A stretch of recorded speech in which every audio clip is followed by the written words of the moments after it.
안녕하세요. 문어줍줍입니다. 오늘 여러분의 손에 쥐어드릴 작품은 아나톨 프랑스의 타이스입니다. 프랑스가 자랑하는 작가 중 하나인 아나톨 프랑스는 1844년에 서적상의 아들로 태어납니다. 본명은 자크 아나톨 프랑스와 티보이고 아나톨 프랑스는 그의 필명이죠. 어려서부터 책을 접할 수 있는 여건에서 자라서인지 풍요로운 문화적 혜택을 누리며 자라난 것으로 알려져 있죠. 자연스럽게 문학에 대한 관심을 가지게 된 그는 젊은 시절부터 글을 쓰기 시작해 주목을 받았습니다. 그 자신이 소설가로서 뛰어난 작품들을 많이 남기기도 했지만 한편으로는 평론으로도 꽤 유명했었다고 합니다.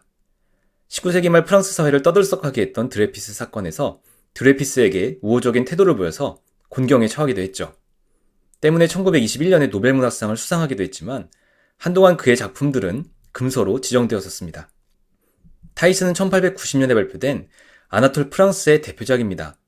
4세기 이집트를 배경으로 하고 있는 역사소설인데요.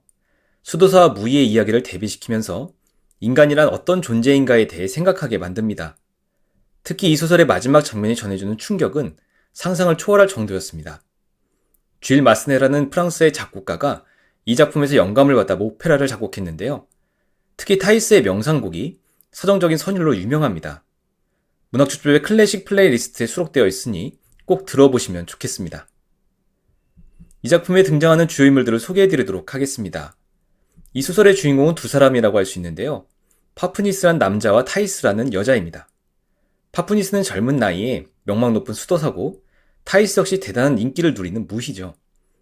타이스는 어린 시절에 아메스라는 노예로부터 당시 금지되어 있던 기독교를 소개받습니다.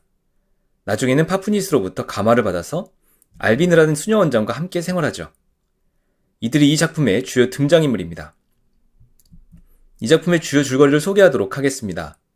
기원후 4세기, 북아프리카는 당시 로마 제국의 지배하에 있었고 콘스탄티누스 황제가 기독교를 공인한 이후 소세를 떠난 수도자들을 심심치 않게 볼 수 있었습니다.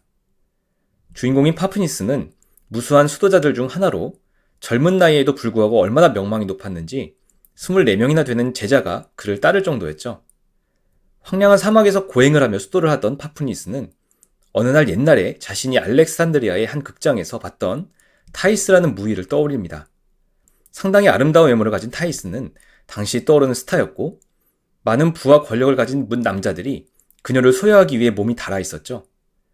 타이스 역시 자신의 매력을 10분 활용해 화려한 남성 편력을 자랑하고 있었는데 그녀를 떠올린 파프니스는 반드시 그녀를 구원의 길로 이끌겠다는 결심을 합니다. 그는 자신의 계획을 팔레몽이라는 수도자에게 상의하는데 팔레몽은 타이스를 구원하려다가 자칫 파프니스 자신이 어려움에 빠질 수 있다고 우려하죠. 하지만 파프니스는 이미 타이스를 구원의 길로 인도하겠다는 열망에 불타고 있었고 그 길로 알렉산드리아로 향합니다. 알렉산드리아로 가는 중에 파프니스는 티모클레스란 이름의 염세주의 철학자를 만나는데 모든 것이 허무하다는 그의 말을 뒤로하고 길을 재촉하죠. 마침내 알렉산드리아에 도착한 그가 제일 처음 향한 곳은 과거에 학당에서 같이 공부했던 옛 친구 니시아스였습니다. 막대한 불을 쌓고 쾌락에 탐닉하며 살아가는 니시아스는 오랜만에 만난 옛 친구를 반갑게 맞아들이는데 파프니스는 그에게 자신의 계획을 말합니다. 그는 니시아스가 과거 타이스와 연애하는 사이였다는 것을 알고 그의 죄악에 몸서리치면서 경멸하는 마음을 갖게 되죠. 니시아스를 떠난 파프니스는 타이스가 출연하는 연극을 보러 가고 거기서 타이스에게 열광하는 관객들을 보며 의지를 다지고 그녀의 집을 찾아 나섭니다. 한편 타이스는 유복한 집안에 태어났지만 그녀는 부모에게 학대와 반기를 당하며 성장하죠. 그녀에게 유일한 친구라고 할 수 있는 사람은 나이 많은 노예인 아메스였는데 그는 기독교도였습니다. 타이스는 아메스로부터 많은 영향을 받았고 마침내 그의 인도를 받아 주교로부터 세례까지 받게 되었죠.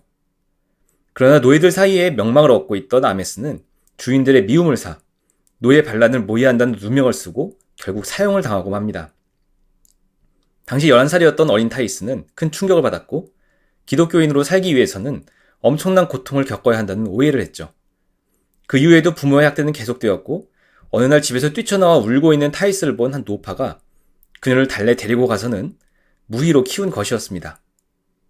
절세미녀로 성장한 타이스는 자신의 아름다움을 이용해 남자들을 홀려 막대한 부와 명성을 손에 거머쥐어 온 것이었죠. 파프니스는 타이스를 찾아가 단도직입적으로 죄악과 쾌락에서 떠나 영원한 행복을 찾으라고 하고 마침 자기 삶에 대한 허무함을 느끼던 타이스는 그의 말에 감화를 받습니다. 하지만 타이스는 바로 파푸니스를 따라 나서는 대신 그날 저녁에 참석하기로 되어 있던 연회에 파푸니스를 데리고 가죠.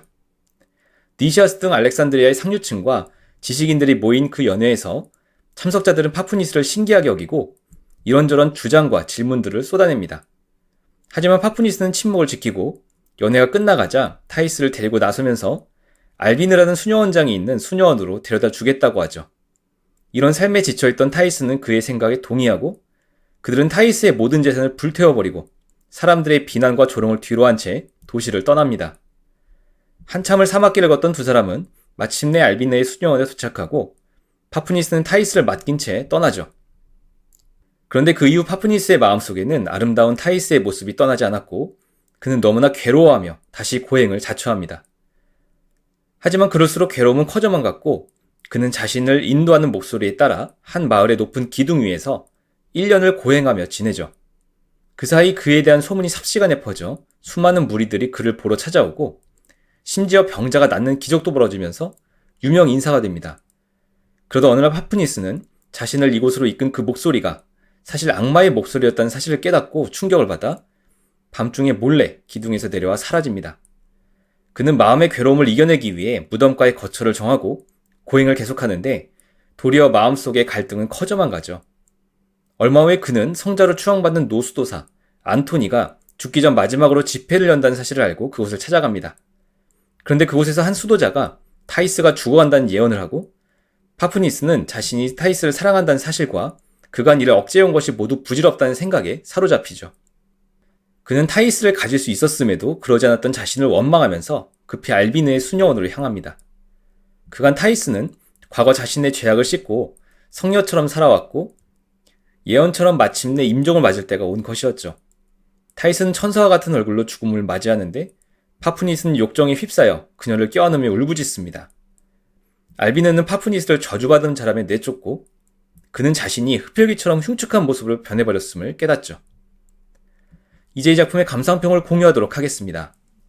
먼저 파푸니스가 변하게 된 근본적인 이유가 무엇일지 생각해 보겠습니다. 이 소설은 타이스라는 이름의 타락한 무희와 그녀의 구원을 위해서 발벗고 나선 파푸니스라는 수도사의 이야기죠. 두 사람의 인생은 작품 속에서 완벽한 대조적인 쌍곡선을 그리고 있는데 타이스는 상승의 곡선을, 파푸니스는 하강의 곡선을 보여줍니다. 불우한 가정 환경 속에서 태어난 타이스는 부모로부터 심한 학대를 받았고 그 때문에 가출을 감행하여 빼어난 미모로 일약 최고의 무희가 되죠. 그녀의 매력이 얼마나 대단했던지 당시 상류층 남자들은 그녀를 만나보기 원했고 타이스 역시 자신을 원하는 남자들을 굳이 마다하지 않았습니다. 그러다 보니 자연스럽게 막대한 부를 축적하긴 했지만 타락한 삶으로 인해 마음이 공허했고 때마침 자신을 찾아온 순수한 구도자 파푸니스에게 감화된 겁니다. 그의 인도로 수녀원에 들어간 타이스는 성녀로 칭송받을 정도로 개과천선의 삶을 살았지만 파푸니스는 그 이후 반대의 삶을 살게 되었죠. 타인을 구원하는 것에 성공했지만 정작 자기 자신은 육신의 정욕에 굴복하고 말았던 파푸니스의 모습이 작가가 이 소설을 통해 말하고 싶은 바였던 것 같습니다. 파푸니스는 자기 얼굴에 손을 가져갔다. 그 얼굴은 추악한 꼴이 그 스스로 느껴질 정도로 흉측한 모습으로 변해 있었다. 이 소설의 마지막 장면은 파푸니스의 타락이 얼마나 극적인 것이었는지를 보여주는 소름 끼치는 마무리라는 생각이 들게 합니다. 제가 생각하기에 그가 변하게 된 근본적인 이유는 인간은 누구나 쉽게 죄악에 빠질 수 있는 존재라는 점을 간과했기 때문인 것 같습니다. 젊은 나이지만 긴 시간 동안 속세를 떠나 사막에서 고행과 수양을 계속해온 그는 타이스를 구원의 길로 인도할 자신이 있었죠. 그러나 그 스스로가 그 과정에서 죄악에 빠질 수도 있다는 위험성에 대해서는 심각하게 인지하지 못했던 것 같습니다. 파푸니스는 긴 세월 동안 속세를 떠나 있었기 때문에 죄악된 행동을 하지 않았던 것이지 그 자신이 완전 무결했기 때문은 아니었던 겁니다. 도리어 무균실에서 나온 신생아가 면역이 없어 금방 병드는 것처럼 그는 알렉산드리아에서 타이스를 만나자 유격에 저항할 수 없었던 것이죠. 결론적으로 이 작품은 인간이 죄악에 물들기 쉬운 존재이며 어느 누구도 자신이 완전 무결할 수 있음을 자신할 수 없다는 것을 보여줍니다. 다음으로 내적인 고통이 얼마나 괴로운 것인지를 생각해 보도록 하겠습니다. 이 소설의 주인공 파푸니스는 타이스를 알렉산드리아에서 데리고 나와 수녀원에 맡기고 나서부터 극심한 내적 고통을 겪게 됩니다. 타이스의 아름다움에 빠지고만 그는 괴로워하다가 한 마을에 세워진 높은 기둥을 보고 그 위로 올라가 스스로를 세상에서 단절시키고자 하죠. 그 위에서 1년이 넘게 생활한 파프니스는 그런 삶이 자신의 마음을 정화시키는 데 큰 도움이 되지 않는다는 것을 깨닫습니다. 일단 그가 고행을 한다는 소문이 퍼지자 그 장소는 일종의 성지처럼 되어 고위직을 막론하고 많은 사람들이 들르는 장소가 되었죠. 그뿐 아니라 그의 내면에는 쉽게 끊을 수 없는 내적 갈등이 들끓고 있었기에 기둥 위가 도리어 지옥과도 같은 장소가 되고 만 겁니다. 바로 그때 자기가 휴식과 영광의 거처로 생각했던 것이 그의 마음을 불안하게 만들고 그를 지옥으로 떨어뜨리려는 악마의 도구에 지나지 않았다는 것을 그는 확실히 깨달았다. 파프니스가 기둥을 떠나 선택한 곳은 무덤이었는데 기둥 위보다도 더 극단적으로 세상과 단절된 곳이라고 할 수 있습니다. 그러나 그곳에서조차 그의 마음속은 갈등에 휩싸여 있었고 끝내 타이스를 잊지 못한 채 비극적인 결말을 맞이한 겁니다. 파프니스가 선택한 두 장소, 기둥 위와 무덤가 모두 속세와 단절하기 위한 곳이었지만 그의 내적 갈등은 그곳을 속세보다 더한 지옥으로 만들고 말았죠. 이 무덤 속의 정적은 대도시의 내거리보다 더 소란스러웠다. 그의 모습은 인간의 내적 갈등이라는 것이 얼마나 극복하기 어려운 것인지를 깨닫게 하는 동시에 이를 잊어보고자 하는 노력이 부질없는 것일 수 있음을 생각하게 합니다. 무덤 속이 대도시의 사거리보다도 더 시끄럽게 느껴질 정도로 복잡한 그의 마음속이 얼마나 괴로웠을지 상상도 가지 않습니다. 마지막으로 허무감이 가지는 강력한 힘에 대해서 생각해 보겠습니다. 앞서 파프니스에 대해서 이야기했다면 이번에는 이 작품의 또 다른 한 축을 담당하는 타이스에 대해서 이야기해 보도록 하죠.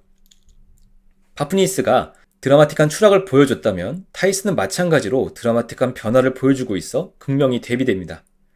그녀는 타고난 아름다움으로 알렉산드리아 전역을 매혹시킬 정도로 뛰어난 무희였고 부와 권력을 쥔 많은 사람들의 연인이었습니다. 그러다 보니 자연스럽게 타이스 역시 많은 재산을 축적하게 되었고 결과적으로 부족함 없이 풍족하게 살아가고 있었죠. 그랬던 그녀가 파프니스의 설교 한 번에 마음의 변화를 일으켜 자신의 재산들을 불태워버리고 사막으로 쫓아간 겁니다. 이쯤 되면 타이스에게 이런 변화를 일으킬 수 있었던 원동력이 무엇이었는지가 궁금하지 않을 수 없습니다. 작품 속에서 이를 엿볼 수 있는 실마리가 나타나는데 바로 이 문장을 통해서죠. 그러나 그녀는 찬사 가운데서도 슬펐고 그 어느 때보다도 죽음이 두려웠다. 아무리 해도 그녀는 불안에서 벗어날 수 없었다. 이 문장을 단 한마디로 요약한다면 허무감이고 이는 그녀가 쌓은 재산과 명성으로도 해결할 수 없는 것이었죠. 사실 타이스는 어린 시절에 아메스라는 하인을 통해 기독교를 소개받고 세례까지 받았지만 그 이후에 특별히 종교 생활을 하진 않습니다. 그 이유는 아메스의 고난과 순교를 목격하고 그처럼 고통받으며 살아가야 한다는 것에 대한 두려움 때문이었죠. 이렇게 생각하면 타이스가 느낀 허무감의 힘이 얼마나 강력했는지를 확인할 수 있는데 그녀가 어린 시절에 가진 두려움을 이겨낼 정도로 강한 동인이 되었다는 점에서 그렇습니다. 결론적으로 이 작품을 통해서 우리는 인간에게 있어서 허무감이 강력한 힘을 발휘할 수 있다는 점을 확인할 수 있죠. 여기까지 타이스 줍줍이었습니다. 두 인간의 드라마틱한 대비가 돋보이는 소설입니다. 지금까지 문학 줍줍이었습니다. 감사합니다.